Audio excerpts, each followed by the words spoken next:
everyone. Assalamu alaikum everyone. I am Miss Ishil and welcome back to Abil E-School. So आज का topic जो हमारा है वो है लेवल्स ऑफ ऑर्गेनाइजेशन। तो सबसे पहली चीज तो ये है कि हर चीज जो हमारी होती है उसका बिल्डिंग ब्लॉक होता है, वो आहिस्ता आहिस्ता बनता है। जैसे पहले आपका एक ब्रिक होता है, ब्रिक से फिर एक दीवार बनती है और दीवार के बाद एक पूरा, फिर आहिस्ता आहिस्ता काफी दीवारें बनती हैं और उन सब दीवारों को खड़ा करके फिर एक पूरा घर बनता है। Similarly the same thing is with our body. So we have cells which is the complete basic unit of life and the smallest unit of life. Then we have tissues which are made up of cells. Then we have groups of tissues which makes up an organ, and then groups of a lot of organs make up an organ system, and then organism. तो अब हम इसके in depth थोड़ा सा जाते हैं. Cell is the basic unit of life, the building block of life. So there we go for cell.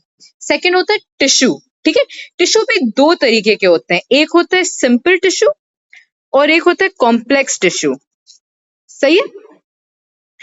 तो जो आपका सिंपल टिश्यू होता है वो होता है सेल्स ऑफ सेम काइंड जो ग्रुप टुगेदर करते हैं सेम काइंड के, वो बना देते हैं सिंपल टिश्यू। जैसे कि स्किन, ठीक है, स्किन टिश्यू जो आपकी होती है वो आपकी सेम ही एपिथेलियल सेल से स्किन टिश्यू बनी हुई होती है। बट हाउएवर एक होता है कॉम्प्लेक्स टिश्यू और वो क्या होता है, more than one type of cell grouping together to make a tissue. तो इसमें एक एग्जांपल मैं दे सकती हूँ जाइलम टिश्यू का, जो काफी सारे डेड सेल्स और आपके डिफरेंट टाइप ऑफ वेसल से बना हुआ होता है एक tissue, which is the xylem tissue. ठीक है।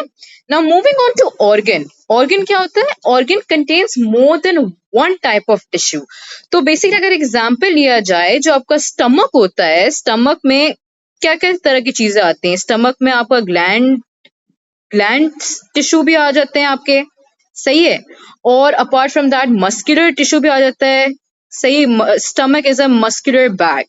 Glands which release enzymes, which release pepsin and everything, वो आपके होते हैं। And apart from that there is also nervous tissue in it. Why? Because कुछ तो मैसेज भेजता होगा ना ब्रेन को, which allows the all of the intestines and stomach and everything to receive the messages to what to do. सही है। So ये आपका organ आ जाता है। ठीक है। If there is another example that I can give is a mesophyll tissue, जो मिला के आपका जाइलम टिश्यू मिला के, फ्लोएम टिश्यू मिला के, ये सब मिला के ट्रांसपोर्ट करवाता है। That's the transport system of the plant. Moving on, हमारे पास आ जाता है फिर organ system. So organ system is group of several organs working together for one common purpose. जैसे कि stomach, mouth, small intestine, large intestine, rectum, anus, सब मिलके क्या बनाते हैं, an organ system which is the digestive system. And different organ systems जैसे कि digestive system, circulatory system, respiratory system, nervous system, सब systems मिला के एक complete living individual बनता है, जिसको क्या बोला जाता है, organism। सही है। तो यहाँ पे मैंने एक बहुत सिंपल सा एग्जांपल आप लोगों को दिया हुआ है। यहाँ पे बहुत सिंपल सा एग्जांपल है। So there is a muscle cell which is a basic unit of life. We have done with the cell. Then there's a cardiac tissue. So a lot of muscle cells together will make a cardiac tissue. आपका heart क्या होता है, वो भी एक muscular organ ही है ना, ठीक है, वो कार्डियक मसल्स से बना हुआ है। So there's cardiac tissue और वो कार्डियक टिश्यूज को ग्रुप करके एक ऑर्गन बनाएगा, and that is heart. And then that heart is a part of circulatory system, जिसमें आपके ब्लड वेसल्स होते हैं, वेन्यूज, आर्टेरियोज, आर्टरीज, वेन्स सब मिलते हैं।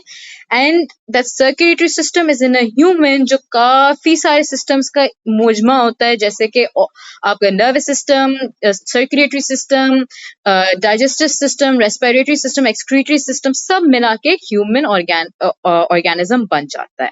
So that was it for today and see you in the next one. Thank you.